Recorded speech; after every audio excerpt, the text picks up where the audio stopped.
Hello everyone, welcome back to my channel. So episode 27 के starting में हमें दिखाया जाता है कि यहाँ पर जीन अपनी सेक्रेटरी से पूछता है कि क्या पीआर टीम ने सब कुछ क्लैरिफाई किया कि मैं और जियांग एक दूसरे के साथ रिलेशनशिप में नहीं है। तो यहाँ पर जीन की सेक्रेटरी बोलती है कि नहीं, जियांग की पीआर टीम ने अभी तक कुछ भी क्लियर नहीं किया है, वो लोग कुछ बताना ही नहीं चाह रहे हैं, वो लोग कोई क्लैरिफिकेशन ही नहीं दे रहे हैं। तो यहाँ पर जीन को बहुत गुस्सा आता है और उसके बाद यहाँ पर जीन की सेक्रेटरी बोलती है और तो और बॉस, ऊपर से आप ये देखिए, और उसे फोन में वो कुछ वीडियो दिखाती है। तो जीन जैसे ही उस वीडियो को देखता है उसका गुस्सा और ज्यादा बढ़ जाता है, क्योंकि वो वीडियो में वो देखता है कि मी को सभी कोई मार रहे हैं, मीडिया वाले, और उसे बोल रहे हैं कि जीन की जिंदगी से चले जाओ। तो ये वीडियो देखकर जीन को गुस्सा आ जाता है, वो मी के पास जाने लगता है। तो यहाँ पर जीन की सेक्रेटरी उसे रोकती है और बोलती है कि बॉस बैठ जाइए, अभी आप मत जाइए, क्योंकि मी के पास अभी मिस्टर मू है। जब ये एक्सीडेंट हुआ था तो मिस्टर मू उसके साथ ही थे और उन्होंने मी जिस होटल में रह रही है वहाँ की सिक्योरिटी भी बढ़ा दी है। तो यहाँ पर जीन बोलता है क्या मिस्टर मू, बट वो वहाँ क्या कर रहा था? तो जीन की सेक्रेटरी बोलती है कि वो तो मुझे नहीं पता, बट उन्होंने मी को बचा लिया और आप टेंशन मत लीजिए, मैंने अपने एक बंदे को वहाँ पर रखा है जो हर टाइम मी के ऊपर नजर रखेगा कि कहीं उसके साथ कुछ गड़बड़ ना हो। और अभी आप मी के पास जाएंगे तो मी के जितने भी हेटर्स है वो आपके ऊपर भड़क जाएंगे और क्या पता मी के हेटर्स वापस से उसके ऊपर अटैक करने की कोशिश करे। तो यहाँ पर जीन बोलता है अपनी सेक्रेटरी को, ठीक है, तुम मी के ऊपर नजर रखना और उसके हर पल की खबर मुझे देते रहना, जो भी मी के ऊपर अटैक करने की कोशिश करे मुझे तुरंत बताना और सारा प्रूफ इकट्ठा करके रखना, मैं मी के लिए कोर्ट तक भी जाने को तैयार हूँ। उसके बाद यहाँ पर जीन बोलता है कि आखिर उन लोगों की हिम्मत कैसे हुई मेरे वुमेन के ऊपर अटैक करने की, मैं उन्हें अब दिखाता हूँ कि मैं कौन हूँ, वो लोग जिंदगी भर अब पछताएंगे। उसके बाद यहाँ पर जीन अपनी एंगेजमेंट रिंग देखता है और बोलता है मी, तुम चिंता मत करो, जब तक मैं सारी ये अफवाह क्लियर नहीं कर लेता तब तक मैं अभी तुमसे नहीं मिल सकता, जब मैं सब कुछ क्लियर कर लूंगा तो मैं तुमसे खुद मिलने आऊंगा।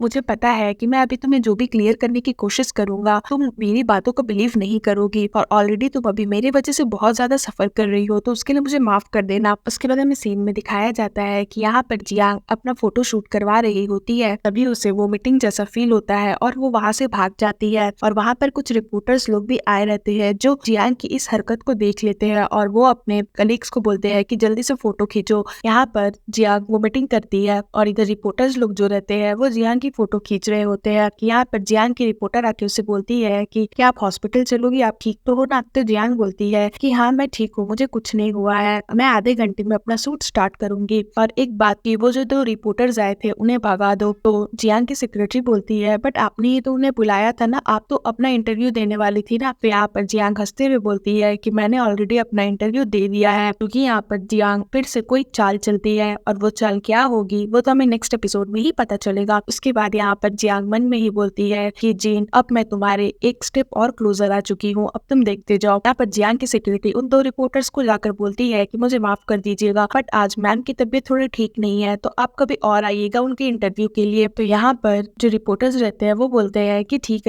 है कोई बात नहीं, अभी आप मिस जियांग को रेस्ट ही करने दीजिए। उसके बाद जो रिपोर्टर्स का कलीग रहता है वो बोलता है कि बॉस, आपने उन्हें क्यों बोला कि कोई बात नहीं, मैंने कितने सारे क्वेश्चंस बना के रखे थे इस जियांग से पूछने के लिए, अब हमें फिर से नेक्स्ट दिन आना पड़ेगा। तो यहाँ पर जो उस रिपोर्टर का बॉस रहता है वो बोलता है हमने बहुत बड़ा सबूत इकट्ठा कर लिया है, तुम चिंता मत करो, आज के इंटरव्यू से कुछ भी इम्पैक्ट नहीं पड़ने वाला। रिपोर्टर का कलीग रहता है, उसे समझ ही नहीं आ रहा था कि इसको बॉस क्या बोल रहा है, तो वो बोलता है कि बॉस आप क्या कहना चाह रहे हो। यहाँ पर जो रिपोर्टर रहता है वो बोलता है कि हमें जियांग के खिलाफ इतनी बड़ी सबूत मिली है कि अगर हम उसे मीडिया में छाप देंगे तो हम लोग दोनों का इस बार तो पक्का प्रमोशन होने वाला है। यहाँ पर मिस्टर वू आता है मी के घर उससे मिलने के लिए। मी के डैड बोलते हैं कि तुम कौन हो और किसे ढूंढ रहे हो। तो वो बोलता है क्या ये मी का घर है? तो उसके डैड बोलते हैं कि मी यहाँ नहीं रहती, चले जाओ। यहाँ पर मी की जो दादी रहती है वो बोलती है कि नहीं आप अंदर आओ, ये मी का ही घर है। उसके बाद यहाँ पर मी के डैड बोलते हैं कि मॉम आप ये क्या कर रही हो, मी तो यहाँ पर आया ही नहीं, तो आपने उसे अंदर क्यों आने दिया? यहाँ पर मी की ग्रैंडमा बोलती है कि तुम पागल हो एक नंबर के, क्या तुमने उसका आउटफिट नहीं देखा? वो देखने से ऐसा लग रहा था जैसे कि वो बहुत ही रिच पर्सन है, इसलिए मैंने उसे अंदर बुलाया, मैं जाके उससे बात करती हूँ। उसके बाद यहाँ पर मी की दादी मूक के पास जाती है और बहुत ही प्यार से उससे बात करने लगती है और उससे पूछती है वैसे तुम क्या जॉब करते हो। उसके बाद वो बोलती है अच्छा ये सब छोड़ो, वैसे तुम्हारी गर्लफ्रेंड है और तुम्हारा मी के साथ क्या रिलेशन है? तो वो बोलता है मी मेरी कलीग है, मैं उसके साथ काम करता हूँ। यहाँ पर वो झूठ बोल देता है। उसके बाद वो बोलता है कि वैसे आज मैं मी से मिलने इसलिए आया था क्योंकि मैं बस उसके बारे में इन्वेस्टिगेट कर रहा था कि वो कहाँ रहती है और उसकी फैमिली की सिचुएशन क्या है। यहाँ पर मी की दादी जो रहती है वो थोड़ा सा नाराज हो जाती है क्योंकि उसे लगा था कि वो बहुत ही रिच पर्सन है, कोई सी कंपनी का बॉस है, तो वो बोलती है अच्छा तो तुम मी के कलीग हो, तुम्हारा आउटफिट सूट वूट देखकर तो मुझे लगा कि तुम किसी बड़े ऑफिस के बॉस हो, पर तुम तो एक नॉर्मल वर्कर निकले। तो यहाँ पर मी के डैड बोलते हैं अब क्या ही बात करूँ तुमसे, मैं चलता हूँ। और मी के डैड वहाँ से चले जाते हैं क्योंकि यहाँ पर मी के डैड और दादी माँ दोनों पैसों की लालची रहती है, इसलिए ऐसे बोलती है। उसके बाद यहाँ पर मी की दादी बोलती है कि चलो अब मी के कलीग ही हो तो मैं तुम्हें मी के बारे में एक बात बता देती हूँ कि मी एक बहुत ही अनग्रेटफुल लड़की है, उसके साथ तुम काम मत करना, बल्कि मैं तो कहती हूँ कि उसे जॉब से निकाल दो। तो यहाँ पर वो बोलता है कि बट मी तो बहुत अच्छे से काम करती है, तो वो अनग्रेटफुल कैसे हुई, वो तो ऑफिस में भी सबके साथ बहुत अच्छे से बात करती है। तो यहाँ पर मी की दादी बोलती है अरे रहने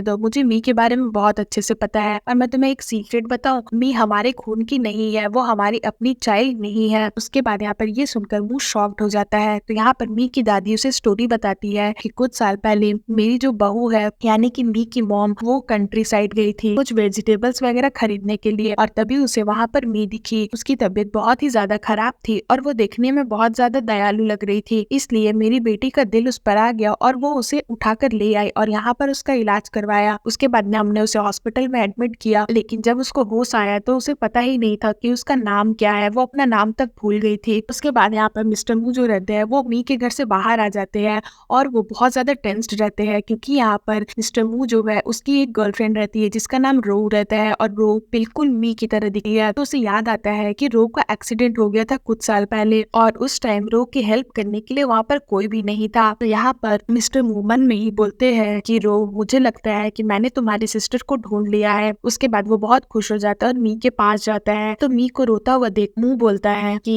अरे मी तुम्हें क्या हो गया, तुम रो क्यों रही हो। तो मी बोलती है कि मैंने जीन से ब्रेकअप कर लिया है, और फिर वो बहुत ज्यादा सैड हो जाती है और फिर सीन यहाँ पर खत्म हो जाता है। सो फ्रेंड्स, अगर आपको मेरी ये वीडियो अच्छी लगी हो तो प्लीज मेरे वीडियो को लाइक करिएगा, मेरे चैनल को सब्सक्राइब करिएगा। मैं जल्दी इसका नेक्स्ट एपिसोड लेकर के आऊंगी जो बहुत ज्यादा इंटरेस्टिंग होने वाला है, तो उसके लिए वेट करिएगा। सो फ्रेंड्स, आज के लिए बाय बाय, मिलते हैं फिर से एक न्यू वीडियो के साथ।